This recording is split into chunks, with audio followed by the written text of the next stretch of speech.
يسعد لي كل اوقاتكم اعزائي متابعي قناه ايفا. ان شاء الله كلياتكم تكونوا بخير والسلامه يا رب. وصفتنا لليوم غير وصفه طيبه كتير وان شاء الله تنال اعجابكم. وصفتنا لليوم هي الشباركل بالالماني، بالعربي الهيليون. طبعا طعمتها نفس طعمه الكرنك بالكردي، نفس طعمة الكرنك بالكردي، كتير طيبة. المقادير اللي بنحتاجها، بنحتاج للهيليون وبنحتاج للطحين والبيض، والتوابل اللي بنحتاجها ملح، والملح حسب الرغبة، فلفل أسود، كمون، كزبرة، والبابريكا الحلوة، طبعا كلياتهم ملعقة صغيرة. أول خطوة بنبلش فيها، بنبلش تقشير الهيليون أو هذا الشكل. طبعا ضروري نقشرها، نشيل القشر بشكل جيد مثل ما شايفين. جربوها طيبة كتير.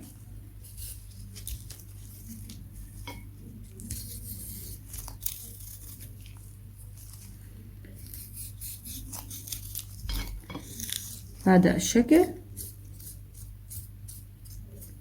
شلنا القشر كله مثل ما شايفين. راح نساوي كل الكمية. طبعا طعمتها بتكون نفس طعمة الكرنك هنا بالكردي.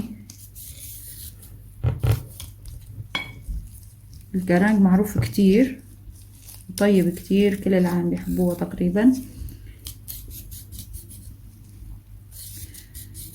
فهيك راح نشيل القشر عن كل الشباركل وبنغسلها بشكل جيد.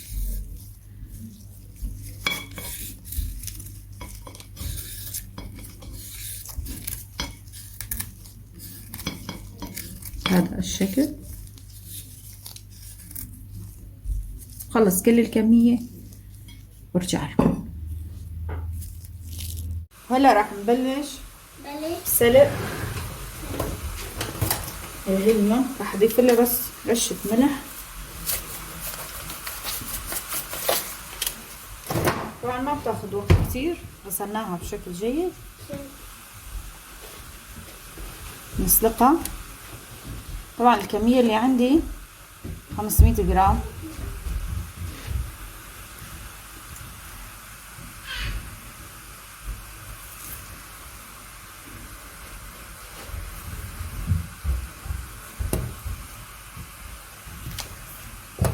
وهيك نتركها لحتى تستوي. هون بلش يغلو معي الهيليون. راح اتركها من 5 دقائق ل7 دقائق. وهيك استوى عندي. راح نشيلها وخليها تبرد شوي ونشوفكم بعدها. طبعا طبخنا جنبها رز كمان. هلا بلش بتقطيع الهيليون.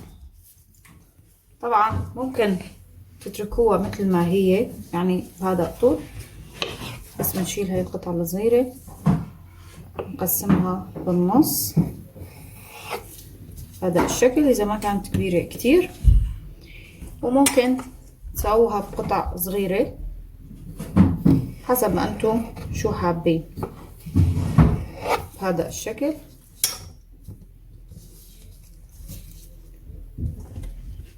هاي عنا قطعة كبيرة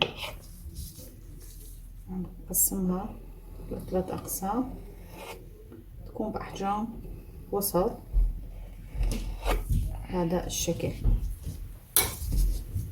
قطع كل الكمية. هلا نجهز التتبيلة. نحط البيض أول شي.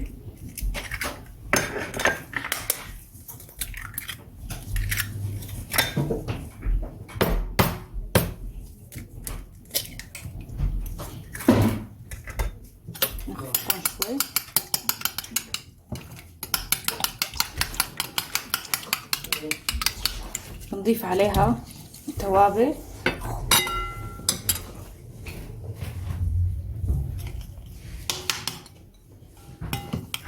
نخفق كويس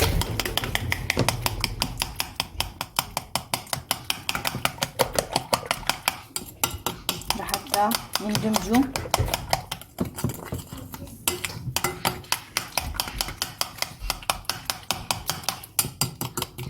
هلا بنشيل القطعة ندخلها للصلصة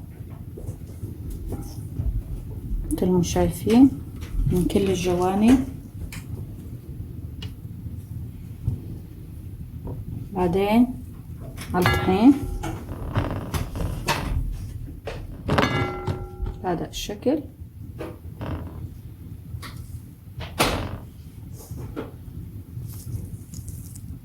وهيك الزيت صار عنا حامي. طبعا خلينا الصنوبر قبل، هلا بنزلهم بالزيت. بسم الله.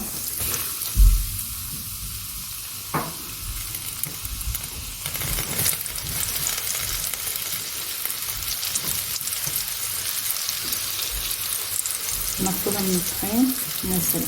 بسم الله.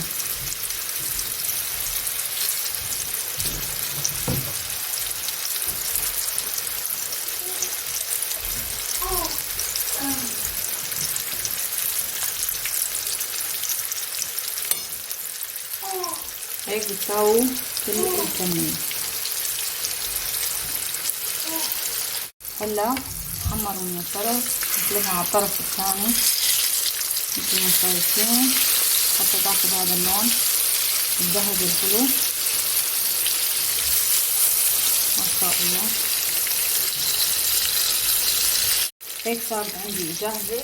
بشيلها بحطها في الصحن هذا الشكل كما شايفين.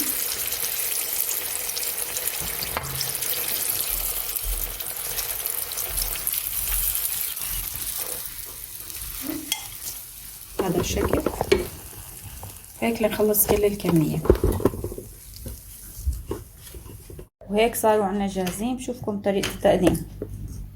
وهيك وصفتنا لليوم صارت جاهزة. الهيليون مع طبق الرز. طبعا ضفنا له شوية مكسرات وهذا اختياري. ان شاء الله تنال اعجابكم. لا تنسوا تعملوا لايك وشير للقناة. ان شاء الله الف صحة وهنا.